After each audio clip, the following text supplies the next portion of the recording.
പഴമയുടെ അറിവുകൾ കരുതി വയ്ക്കുന്ന വൈദ്യനാണ് കോതമംഗലം സ്വദേശി അരിയാർ ഗുരുക്കൾ. ആയുർവേദ മരുന്നുകൾക്കുള്ള ഔഷധ സസ്യങ്ങൾ പലതും ലഭ്യമല്ലാതെ മരുന്നുകൾക്ക് ഗുണമേന്മ കുറയുന്നതിനാൽ അവ സ്വന്തമായി നട്ടുവളർത്തി സംരക്ഷിക്കുകയാണ് അരിയാർ ഗുരുക്കൾ.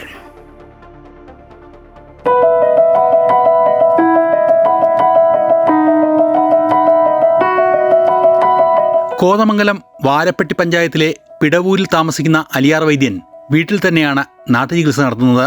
സ്വന്തമായി നിർമ്മിക്കുന്ന ലേഹ്യം, എണ്ണ, പൊടികൾ എന്നിവ മാത്രമാണ് രോഗികൾക്ക് നൽകുന്നത്. ഇതിനായി വീട്ടുവളപ്പിൽ 100-ൽ പരം ഔഷധ സസ്യങ്ങൾ നട്ടുവളർത്തി സംരക്ഷിക്കുന്നു.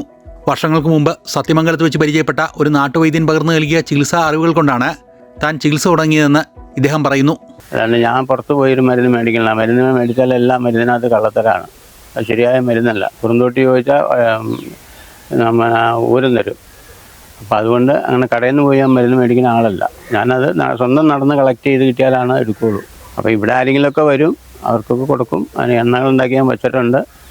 മുടി കൊഴിച്ചിൽ, താരൻ, വരഞ്ഞീരൽ, വളങ്കടി, വിരലിൻ്റെ ഇടയച്ചിൽ, സോപ്പിൻ്റെ എളുതി, വായ്പുണ്ണ്, കടഭാവട്ടിൽ, ചുണ്ടും മുരിച്ചിൽ, കാല് വരഞ്ഞു കയറൽ. സോറിയാസിൻ്റെ മെയിൻ ഒരു എണ്ണയാണ് എൻ്റെ കയ്യിലുള്ളത്. എനിക്കിങ്ങനെ സോറിയാസ് വന്ന് ഞാൻ അതിൽ പെട്ട് ഇതെങ്ങനെ ഒരാൾ പറഞ്ഞു തന്ന അങ്ങനെ ഒരു വൈദ്യൻ്റെ കൂടിയാണ് അതങ്ങനെ ആയേക്കുന്നത്. വളരെ കുറഞ്ഞ സ്ഥലത്ത് 100-ൽ പരം ഔഷധ സസ്യങ്ങൾ തിങ്ങി നിറഞ്ഞ ഈ പുരയിടം പ്രകൃതി ഒരുക്കുന്ന ഒരു ഔഷധശാല തന്നെയാണ്.